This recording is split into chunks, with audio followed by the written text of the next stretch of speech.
for starters, I know in primaries people tend to want to run against their main opponent in the general. But let me ask you, for starters, what sets you apart from your primary opponent at this stage? The primary opponent is Mr. Napier, and what sets us apart is he's been out of law enforcement for over 10 years. And I respect the fact that he took the time to go back to school, get his degree, but while he was doing that, I was getting a lot of leadership experience with the department and the community for the last 25 years. He's been out of the law enforcement for over 10 years. Things change in that time, especially in law enforcement. I mean, you could look at what's happened in Dallas and other places that show how law enforcement has had to change and how we do our business over the last. What would be maybe a specific on that? How things have changed and how law enforcement needs to change? Well, it's how we deal with the community and how we interact with the community. We need to be better about how we interact and work with the community to solve some of the problems that are happening within our communities. Right.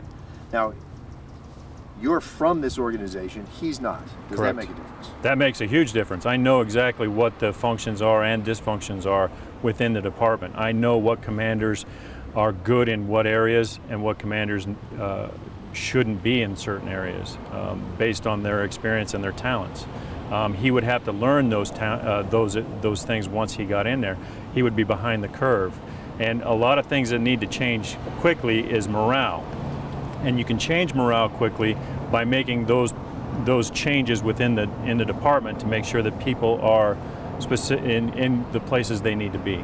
Now, how tricky could it be if you come in as a sergeant and then folks who had been your superiors are now your subordinates? You know, that happens all the time. There's people that I worked with that I trained a long time ago, where I was their training officer, and then they became my sergeant, my lieutenant, and on up. It's not a hard transition. You just have to know that and have confidence in the person that's there, that they're going to lead and do the right things. Now, has there been friction? I know there's been friction between you and the sitting sheriff. Has there been friction with you and others in the organization? There's a little bit, but that's difference in philosophies, and that's another thing that's difference between myself and Mr. Napier is he's coming from an organization that has a huge different philosophy on how we do law enforcement. The end game is going to be the same, but how we get there is different. And the fact that he's been out of it for over 10 years, so the philosophies and personalities may be different, but it's how you work with those folks and how you lead those folks to make things happen. I know this can be an elaborate answer, but what's your philosophy on these sorts of things, and how does it differ from Napier's? The philosophies on how we do law enforcement, it's a huge dynamic between the city and the county. We in the county pride ourselves on. Do I try that again? Yeah. That's a little bug intrusion there. Yeah. Go ahead. We in the county pride ourselves on how we respond to the community. And I know the city does the same, but it's kind of hard to describe in how we differ in our philosophies. Now, one of the things that has been a problem over the years with the city and the county is our command staff, our executive staff has not gotten along with the city. And that's something that I think needs to change. We need to work better with the agencies that are surrounding us. With the city, we work well with Oro Valley. We work well with Marana. We just haven't worked well with the city over the years, and that's something that needs to change. How is that? What would an example of not working well with the city have been, and how would you change that? Some of the examples are doing joint operations and stuff like that, or working with the Counter Narcotics Alliance, where we've pulled out of that and we didn't work well with the city during that time. I think those are some of the things that haven't worked well over the years that should be working better. There's a lot of experience and talent that are there that we can provide or we can learn from. Let's go ahead and talk a little bit about how you might do things differently than the current sheriff.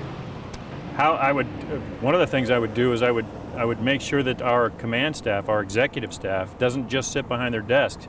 They get out there and they show that the men and women that are out on the streets or in the pods in the corrections facility know who they are and know that they're there to support them. They're not feeling the support that they feel they should be getting from our commanders, our bureau chiefs, our captains and stuff.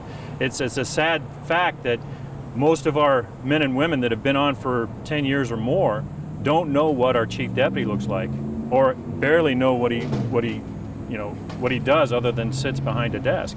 It's important for me to make sure that from the top down, that the ground troops that are out on the street know they have our support. And if that means going out there and helping them with traffic control, helping them with making sure that they have backup on a domestic violence call, whatever it is, we need to be out there asking them what we can do to help them do their job better.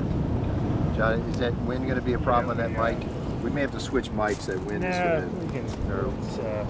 When it gets real windy, it kicks up. Right. So hiding under the tie, unless it just gets real windy, will normally work. So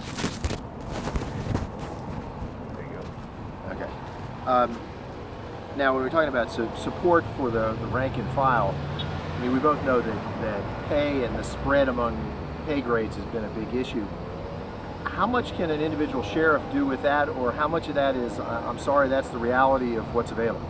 No, it's important for the sheriff to talk with the Board of Supervisors and make sure that they understand that his priorities are the people that work in that department, and to make sure that they get the pay that they've been promised over the years.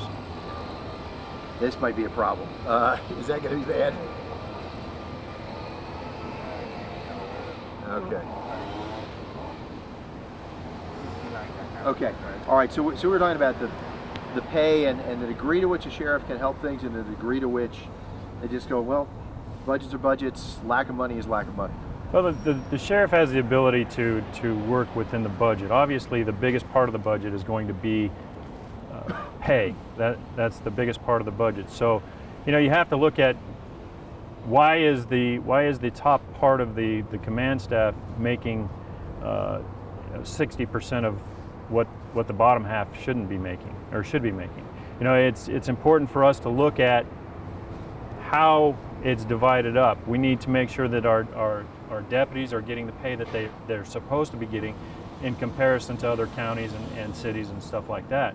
And it's up to the sheriff to do what he can to ensure that gets done, and then not just during an election year, not just every once in a while. It has to be done on a constant basis, constantly talking with the Board of Supervisors, working out how we can work together to make these things happen. Now, do you want to talk about just what's going on with how the FBI is looking at the department and what that says to you? Well, it says a lot. The current FBI investigation surrounding Sheriff Nanos and his chief deputy is going to show how this department has been running, but who's been running it. And I'm committed to any corrective actions that investigation reveals. And I don't have any inside information on to what's going on with that investigation. I just know what has been reported in the media. I wish I had inside information, but it's one of those things that I'm going to have to wait and see, just like everybody else, as to what's going to happen with those allegations. Does it say something about the current leadership that this has even gone as far as it has? Yeah, it really does. It tells me that if these allegations are true, then they believe they're above the law. They believe they can do what they want and not get in trouble for it. And that's not what we swore to uphold. And when we raised our right hand to protect the Constitution of the United States, to protect the Constitution of Arizona, and uphold any laws within. Do you think that was a willful misconduct, or somebody just thought, well, yeah, this will be okay, we'll just take care of it this way? I don't know. It's one of those things that I thought that if it is true with the monies that were moved, that they thought they were able to get away with it and not have anybody notice it. Do you want to talk about how you're sort of taking a break from the department, whether you like it or not right now? It was one of those things that was in policy, and I knew that it was possible. My wife and I talked about the idea that there was that policy issue that they could put me on leave without pay. And my wife and I have, we've been very good at saving. My wife was a very successful business owner here in town, and we had a rainy day fund, and it's raining. All right. Anything you want to add? And hopefully these guys will give us a break on that blower for another minute or two. I think it's important that the people know that even though Napier said that he was going to do this for the department members, whatever he did when he presented that information to those members, they were not convinced that he was the right person for the job. So they went out and looked for me, or they looked for somebody else, and they found me that had experience in leadership within the department, and they believed that I would be the person to do that job and do it well. So you were effectively recruited by the employee organization? I was. Okay. And what's the official name of that group? It's the Pima County Sheriff's Department Deputies Association. Okay. I'm endorsed by them and the Corrections Officers Association and Marana Police Officers Association. So Napier was in the race. He talked to them. They didn't find him worthy of endorsement and recruited you? Correct. Okay. All right. I think that's going to do anything you want to add? No, just I could use your support.